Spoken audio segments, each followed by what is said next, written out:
Hello, everybody. Welcome to day 4 of the Rotoworld football show, live from Super Bowl Radio Row in New Orleans. I am Patrick Daugherty, joined as always by Mr. Denny Carter. We will be welcoming in famed friend of the show, Gregg Rosenthal, in just about 15 minutes. Most famous guy I've ever met, ever hoped to meet. True. Denny is frothing at the mouth to pin Gregg down on his Bryce Young and Xavier Worthy takes, and then to instantly be wrong. I'm ready to be completely just smacked down by our friend Gregg. Denny will be smacked down with that. We can promise you it'll be a great second half of the show. But first, Denny and I are going to talk a little DFS ahead of the quote-unquote big game, Super Bowl LIX, the showdown lineups. There's only so much you can do. There's only so many thoughts you can think. Let's be real. I mean, you're not winning any money if you don't play Saquon. You go into this large field, you just know you're not going to win $1. You got to figure you can try. You got to figure out a way to get Mr. Barkley in there. But first, Denny. Denny and I have been taking in the sights and sounds of New Orleans, having such great food, some great drinks, great local culture and scenery. And yet, so Denny is kind of becoming like Mr. New Orleans. And yet, he refuses to accept my challenge to drink a glass of Mississippi River water. And I just don't know why. Which you say is a tradition here. Well, no, it's not. Well, first off, Denny's been like, well, why don't you do it?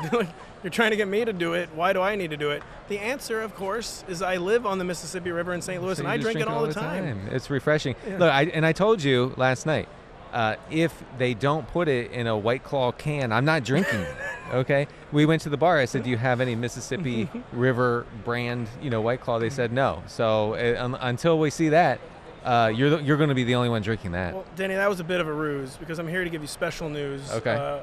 I, and soon to be you, are part of a special campaign at White Claw. We are ready to unveil White Claw Mississippi, made with unrefined Mississippi River water. They said it'll hit you in ways so unexpected. Right, and, you'll taste the oil right away. Come on, that's a low blow. Is that? That's a low blow. That's what it is. But yeah, the Mississippi, I think you should do it. I just frankly think you should do it. Yeah, I'm not going to be tricked into it. But if you carbonate it, I will consider it. That's what I'm saying. Yeah, I had too much before I came down here, so I just don't even need any. You said you were bloated from the water. It's okay.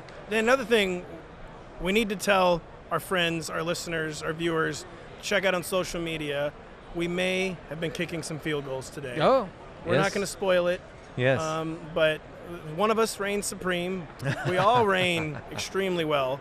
We can apparently... I said I was not going to spoil that. We can apparently all make field goals. We could. An extra point. We kicked extra points. We kicked an extra point off a tee, which, in a climate-controlled, this is the NFL fan experience. There weren't any fans there. There were not. We asked people to come. They did not come to cheer us on.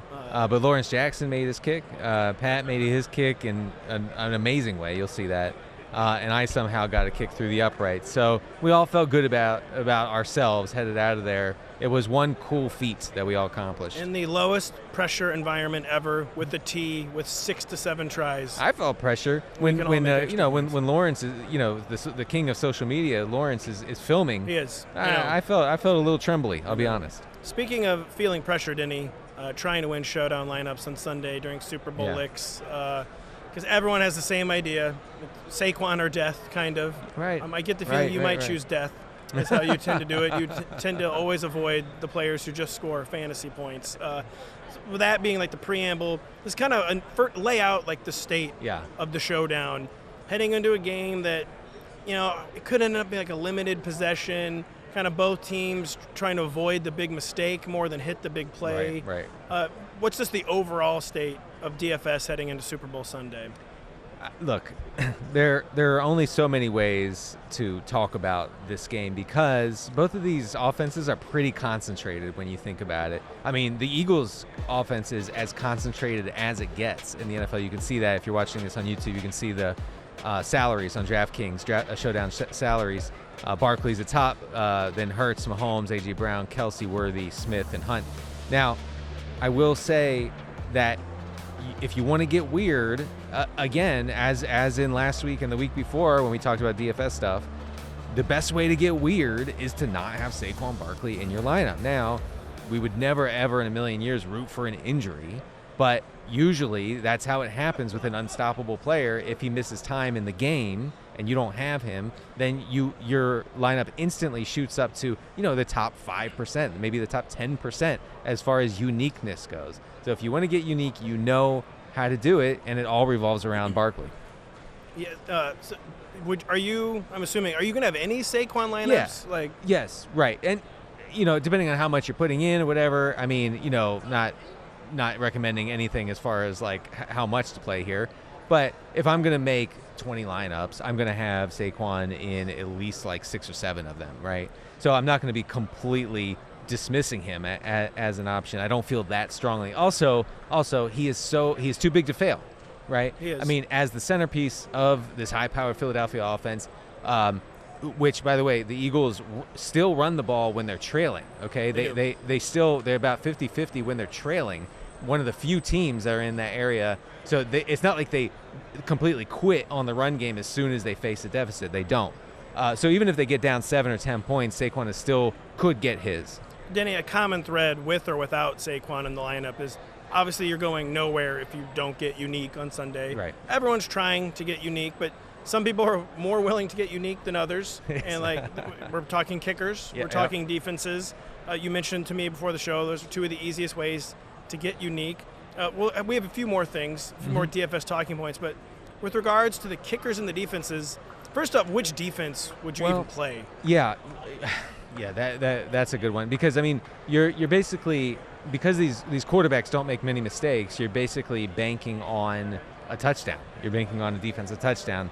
I guess I would actually lean the Eagles if I'm going to say a defensive or special teams touchdown, because they're so good. I know you're looking at me sideways. I'd be thinking way more Chiefs defense if you're thinking turnovers, because I'm just thinking rush attempts. I'm thinking quarterback handles, handoff attempts, peanut punch attempts. I just feel like the Eagles' turnover odds, despite being an extremely disciplined team, if I were betting on a team to have more turnover, both are low turnover teams. But right, and it could be either, honestly. But here's what I'll say about the kicker defense thing in showdowns, right? There's not a lot of correlation between kicker's points and a team's defensive points, but there is some. There's enough to pay attention to it.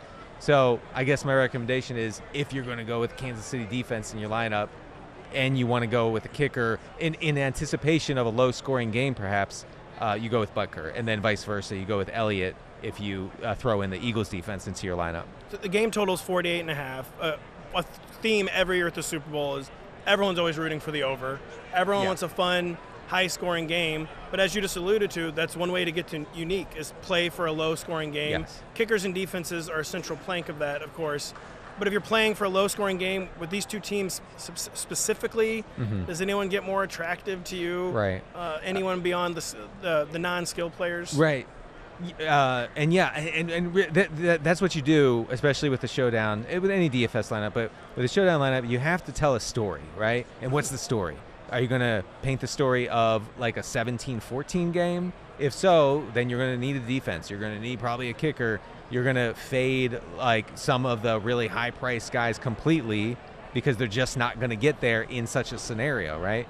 I will say that in a game where points are limited, you're still going to have a lot of PPR goodness to go around. And on DraftKings, you get 1 point per reception.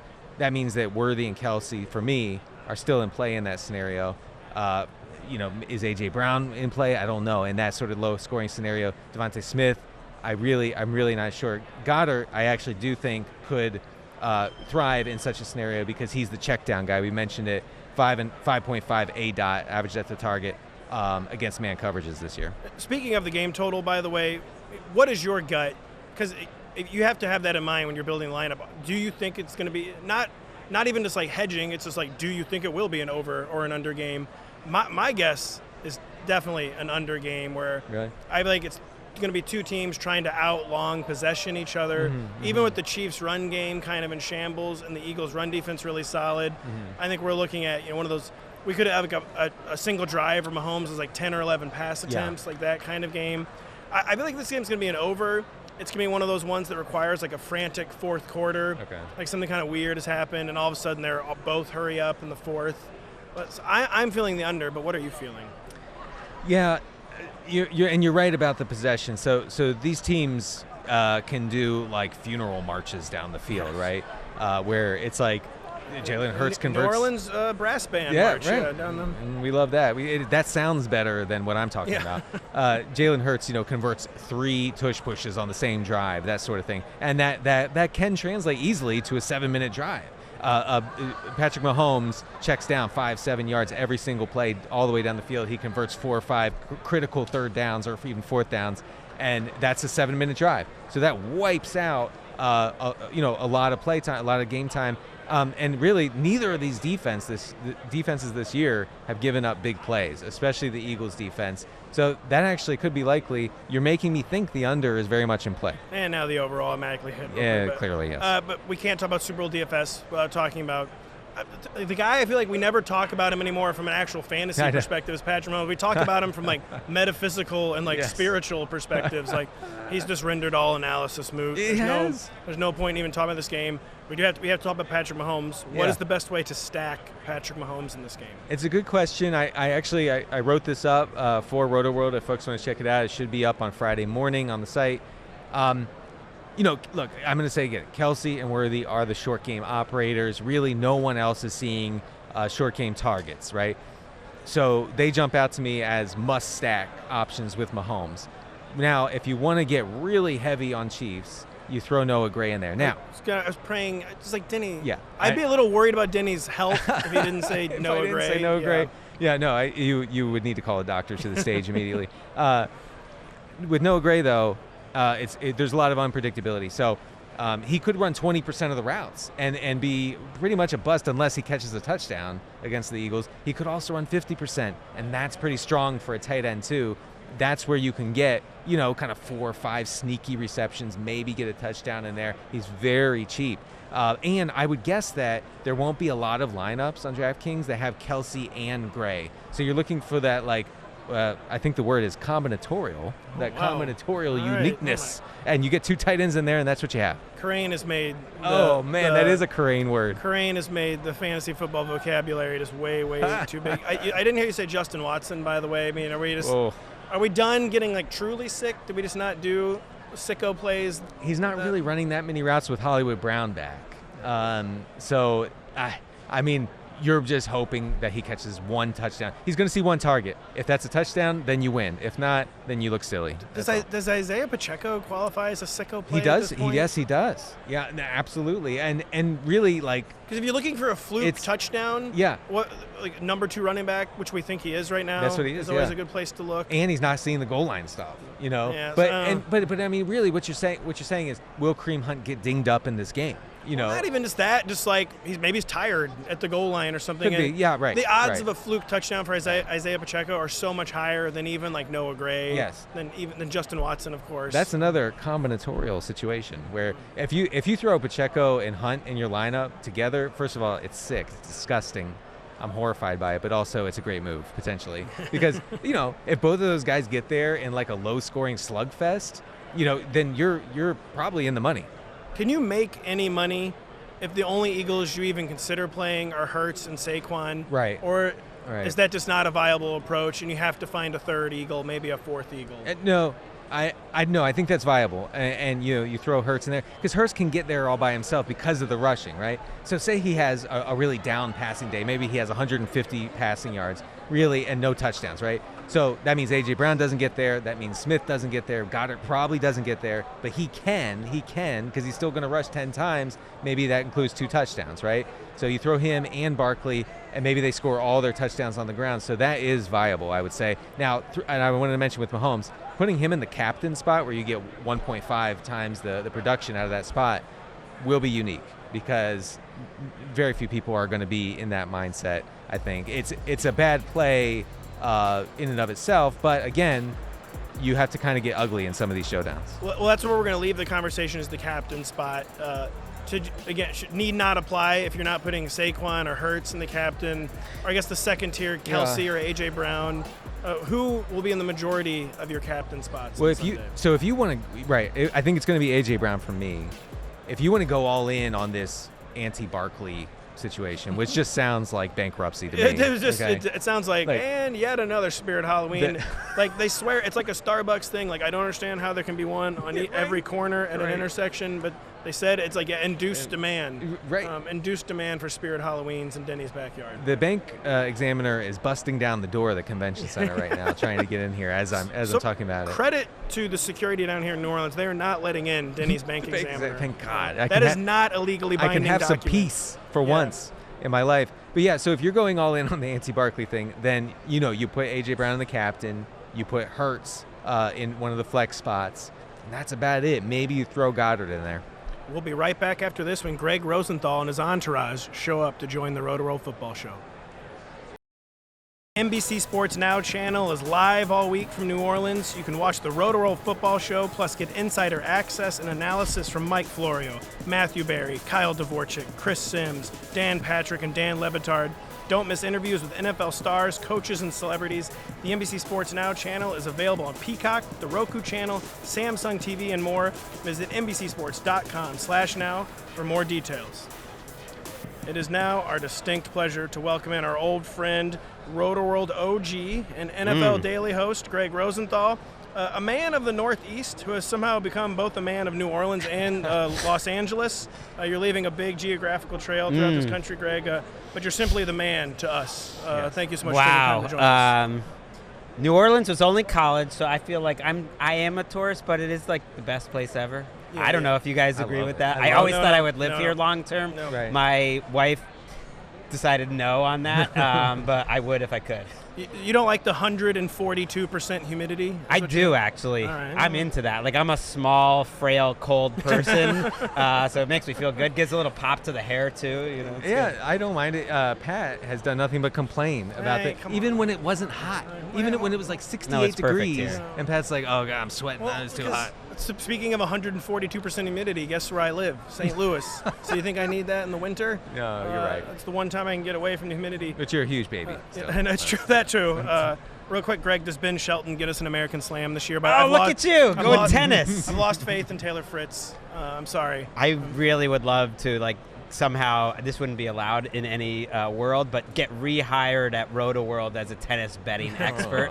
That would be my dream job. No, Ben Shelton, I feel like, is a few years away. But he does feel like a guy, he'll be like a Madison Keys. He will get one slam at some point, maybe a final or two. That's my future for Ben Shelton. Yeah, we need an American men's slam, the American women making us proud. The American men, Taylor Fritz, all I'm saying is you maybe talk to your box 1% less often at least. Wow. I would love that. Back to football. We're going to talk the Super Bowl, of course. But Greg, you're kind of, according to you, to Denny at least, you're a Bryce Young did nothing wrong guy, and Denny is a Bryce Young has done everything wrong guy. What do you mean? And he thinks that you put in your words. Yeah. Denny. All right. So what I've picked up from you over the past year or so, especially during the Bryce-assance that we saw over the last 6 weeks of the season, which I was excited about, and I was totally rejected by my co-host Pat and Kyle Dvorchak. Cut his mic every time. I was desperately saying, no, this is a new guy. This is a new guy. And so I posted about how bad he was before and then how good he's been recently. And I remember you said something like, he's been fine. He's been fine for the past year. It's the coaching, it's the receivers, it's whatever. Is this not a thing? I feel like you were somewhat of an apologist for Bryce Young. Well, I would extend. This is quite the accusation, by the way. Not to correct the take here, sure. but I would extend that he's been fine past the 6 weeks. I think the moment he got back in the lineup after Andy Dalton got that car crash, and he was against the Broncos, and the numbers weren't great that week, but even that week. Yeah. I watched it, and all the decisions were good. His misses were good. Right. It all made sense to me. If I let on that it was probably his team that let him down and everything like that the year before, I was probably overstating that because he was a disaster. He was. Maybe where you're coming from here is I thought the last 4 games of his rookie year, and that's how when I have time in the offseason, go back and I just watch the last 4 games. I thought he showed a lot of what we saw in this second year in that span where basically he was throwing the ball where he meant to. Yeah. And he was making pretty good decisions, and there are some pretty passes in there, but he was a much, much better quarterback with Canales once he got past those first 2 games where he was a total disaster. So if I said that and I've talked way too much in front of a microphone, the show is daily. You can come up with a lot of bad takes. That's the take I want to land on right now. I get it, and I agree with you, and I actually have some numbers to emphasize how good he was How good he was? How good he was over the last 6 weeks. He was really good. The problem with Bryce is everything's on a curve. It is on a curve. Because he went from looking like he had no chance to ever play NFL football. Right. Now he completed a pass. It looked like he was going out of the league, right? I mean, in the first top 10 PFF after week 6 or so. So at week 12 to 18, Bryce Young was 15th in dropback EPA among 35 qualifying quarterbacks, right next to Brock Purdy and Tua. That makes sense to me because they're all sort of game manager types. He was the 8th best in accuracy among those 35 quarterbacks. So it was legit. And I think, what Gregg's getting at maybe is that the confidence was clear. Like, it was a totally different. I remember watching that Broncos game, and that's when I started with the take. Like, this is a guy I have not seen. Like, I didn't watch him much in college, but I did not see that guy playing for the Panthers in 2023. So the confidence is something you can't measure, but it was definitely there. Well, that was the point our Kyle Dvorak made, where he thought the biggest change between Bryce pre and post benching was that after the benching, when Bryce made a mistake, he would actually get upset. Yeah, right. Where before the benching, he was like, well, yeah, they're gonna bench me, I guess. Well, and he was willing to throw it into tight windows. Ryan Fitzpatrick said that once early in his career, that getting benched was amazing, and he wasn't a guy who expected to have a great career, but he started right off the bat with your Rams and was. I would say the St. Louis Rams, great, sneaky great fantasy pickup that year, way back. That'll really date me back in the those are like the dying days of the greatest show on turf empire. But he said getting benched the first time was amazing because you think that's the worst thing in the world, and then you realize life goes on. It's not the worst thing in the world. And Bryce started ripping it. And maybe it is because I'm a diminutive man. I saw him here at Radio Row. Have you guys? No. Not this year, no. He small. I mean, we know that, but seeing him in person, that he's about y'all's size. I'm even smaller. He carries himself like he's much larger than me. No. Oh, okay. It's kind of amazing.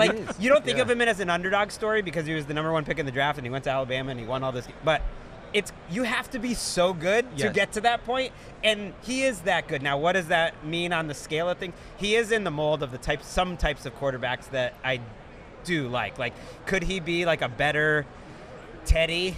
Could he be a little bit of a lesser, smaller Rivers? I do think he's a little bit in those modes where he wins with anticipation and a confidence to get the ball into some tight windows, and he did it last year. We're sorry about the take implant from Denny too. Denny thought this was like his big break, his big moment. I thought we were not on the same page, except for the last 6 weeks of last season. NBC Legal was recording all that, by the way. I'm sorry. I'd like to apologize. You're in to the deeper lawyers. trouble than ever. I did get annoyed with the people, and now I'm forgetting who it was. It was on Blue Sky that have gone crazy the other way, and CJ Stroud is super overrated now, and they'd much rather have Bryce, and CJ Stroud is nope.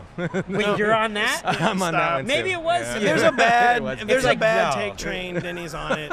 I would take Stroud. I don't think it's like this crazy thing to have that take. My problem is demeaning Stroud, because I feel like when you show a certain level at the NFL level already, then it's there. All you need is the things around. It's like Jonathan Taylor showed us he could do 2,000 yards and 20 touchdowns. If he gets that situation again and he's healthy, he'll do it again. And so that's sort of what I feel with CJ. That's how I definitely feel with Stroud. I feel like people overlook that point. Anything that happens once can happen twice, usually will happen twice. That's how I feel with CJ Stroud, who has won a playoff game twice. The spreadsheets say differently. Denny thinks you have another take about Xavier Worthy. He wants to ask you about Xavier Worthy. I think this is your take. I heard you on the Mina Kimes show featuring Lenny the other day, and you said that Xavier Worthy is a top 20? I think 25. About 25 NFL. Denny's trying to pump it up. No, I might have said 20. You say he's a top 5. In my head, about 25. I didn't say top 5. No, top 25. And I've been on this take train of Xavier Worthy's not actually good, with some caveats. So tell me why you think that. It's based because it's obvious? No, I don't know if it's obvious, because sometimes you don't trust the small sample size. It's really based on the last 5 weeks. Right, but if you extrapolated out those last 5 weeks over the course of a season, and it's mostly that Patrick Mahomes and Andy Reid, the two greatest or two of the greatest we've ever seen, are kind of building an offense around him and trust him so much, and are throwing anticipation balls, and it's just the movement. You can't teach that movement and speed. So that combination that it's clicking now, it reminds me much different stylistically but to Nico Collins 2 years ago, where I felt like people were taking a while to warm up. It's like, no, man, I know he was bad before, and like you didn't expect this out of him, but like he's it. He's a top 25 receiver. When they signed him that contract, I was like, oh, that's a great contract. I kind of feel that way about Worthy now, and he's going to be a monster next year. So, yeah, the Week 14 change in Xavier Worthy's role. 7 straight games, going back to Thanksgiving with at least 5 receptions, Denny. Yeah, and so that meant everything, right? And actually, so his efficiency numbers, like yards per route run, targets per route run, those actually jumped big time from Week 14 until going into the Super Bowl. So I'm not going to take that away from him, and that has actually worked well. Over the course of the season, though, it was kind of ugly. 62nd in yards per route, right next to Ray McLeod and Alan Lazard, for instance. Against zone, he was basically Mecole Hardman from 2023. Oh, yeah. Like, it was really awful for him until they changed the role. I guess my thinking is that a lot of guys could do what he's doing in the Chiefs offense. Well, I don't think so. And yet they don't. Like they haven't the last 3 years. The difference is, to me, just like, look at him. People don't move like him. Now, I'm guilty of like wanting your takes to come true. And I thought on tape in college, I was like, this dude can do a lot. First of all, he just moves different. He moves like Malik Neighbors moves. And he was their one receiver. It was crazy when they were like, A.D. Mitchell or Worthy, which would rather have? It's like, they built the offense around him there, and he did a lot of stuff there. So, yeah, like, he might not be totally complete, but what if I told you this, Denny? Okay. Guys can improve at the NFL see, as it comes. I always forget about that. Denny does always forget about that part. Yeah. I'm like, oh, wait, he's really good now after 2 years in the league. I mean, I will say that, he's been targeted, Xavier Worthy's been targeted on about 30% of his routes against man coverage. That's usually a good sign that he can get open against like press coverage, and that's something we worried about in the offseason. I feel like he will, if he's showing this as a baseline. That's part of what I'm saying too. Like that he'll keep getting better, and the take will look better because even if it's not true, he's gonna still be with Andy Reid and Patrick Mahomes. Right, and so he will look good. If any of those deep balls hit this year, then all this is wiped off the board. We're not even talking about it. Maybe they can hit one deep ball next year. We had a mini bit on the show. It's like Xavier Worthy is like boneheaded play of the week. Yeah. Like it was every week. Why was he running out of bounds? Like he loved to run out of bounds. But I love bringing up T.O. like too much because I think everyone forgets about who T.O. was as a player. T.O. was the ultimate like, I'm going to make a terrible play every single week and be the greatest player of all time. Like, both things can be true. So Xavier Worthy's in the game, but it's not about the game, the Worthy conversation we said. When Denny and I have been talking about the game this week, everyone's I feel like there was the same thing last year. Everyone is setting up the most important matchup of this game as being the Chiefs' run defense versus Saquon Barkley and the Eagles' rush offense. First off, do you agree with that? And is there a scenario where the Chiefs' run defense makes Saquon the defensive focal point and just like actually shuts him down? Just how do you view this matchup between Saquon and the Chiefs? I'm hearing people all over the map on the Chiefs' run defense. I'm hearing some people say, "Oh yeah, they're like it's really faltering." Faltering, but some people are like, week to week they just change it up. Like they can right. stop the run if they want to. What do you think about that matchup? I think it is faltering. I trust the last few weeks. Like the Chiefs' offense is so much better than it was the rest of the season because of what we're talking about, and they're faster. And well, it's because they're actually trying so that's now. one thing. But I think the defense, like if James Cook and Joe Mixon are going off on outside runs, like Saquon can too. And yet I disagree with like that's the most important matchup because I do kind of expect that as a baseline. Like he's gonna get his, whether that's 170 or 105, maybe makes a big difference in like who wins and all that's that. That's what happened with McCaffrey. McCaffrey had like a 105 type game in the Super Bowl, and that wasn't enough for the 49ers. Right, and you have to have a lead to be able to run the ball. And to me, the bigger matchup is the Chiefs' four-man pass rush. Really, both four-man pass rushes because they've both been better in the playoffs than they were in the season. But the matchup for the Eagles looks so much better on paper. Like if they're pass rush, you add Brandon Graham to the mix, the way they've been winning. Milton Williams was maybe their best player in the NFC Championship game, which is nuts. He's getting like the best matchup, but he'll get it again here. And then as good as Nolan Smith is playing, and if they win and it looks a little more like weeks 1 through 12, Mahomes, where he's starting to hold on to the ball and guys aren't getting open as quickly and they keep winning over and over. To me, that's it. Because on the other side, I kind of I don't know. I have a hard time believing the Chiefs' pass rush is going to be as good as they've been the last couple weeks. They were really good against the Bills. Chris Jones and Karlaftis and everyone. And so if that's kind of one-sided, where the Eagles are getting the much better pass rush without having to like send extra guys, to me that's huge. You mentioned Mahomes holding the ball. That was kind of what we were focusing on the other side. Like the Eagles, we know Vic Fangio, they like to stamp out the big plays. They've been good in short area pass defense too this year, right, Denny? Yeah, they have. Can they actually disrupt what has basically been like just the unstoppable station-to-station Chiefs pass, like the 1,000 paper cut Chiefs passing attack? I feel like. Do you like the Eagles' odds to just disrupt the Chiefs' timing and execution, which I feel like is how they win every single game? No one has better timing, no one has better execution. Well, I mean, they would be the team. They are. I think they're the best defense in the league. They are the team that makes you go on the 15-play drive. And yes, the Chiefs are like the best at doing that, and yet the Eagles have the best chance because, like I was just saying, I think they have an ability to maybe win quicker than most with their pass rush while being so good. I don't understand that on a level that they do, but when you talk to the people that do, and when you see it, you can kind of see it. They are so good at zone coverage. They are just good at passing off the receivers and communication, like all that pattern matching stuff. Yes. That's kind of what the Chiefs test, and it would seem like if someone's going to be good at slowing that down, they would be the team. It's a strength versus a strength. We talked about the other day with Nate Tice. I will say the one time that we saw Mahomes get frustrated in the Super Bowl was against Tampa when they were able to get to him with a 4-man rush over and over and over. Now, Mahomes has not had a. Well, I was about to say he played a great game. I was going to say he hasn't had a bad game since then. I remember they actually played incredible that game anyway. He played amazing, right? But so if they can do that, I think that would be the key. The thing is, the Kansas City offensive line is not in shambles the way it was going into that Tampa game. It's not great, but it's not. Joe Thuney, there's a potential for it to not be great. Now they were okay against the Texans. That's a tough matchup. They were good against the Bills. That was a sneaky, easy matchup. Bills have been bad. Joe Thuney's maybe getting a little too much pop for going out there. So then it's kind of the curve thing, like, oh, look at this guard playing left tackle. So maybe you have like an average or below average left tackle.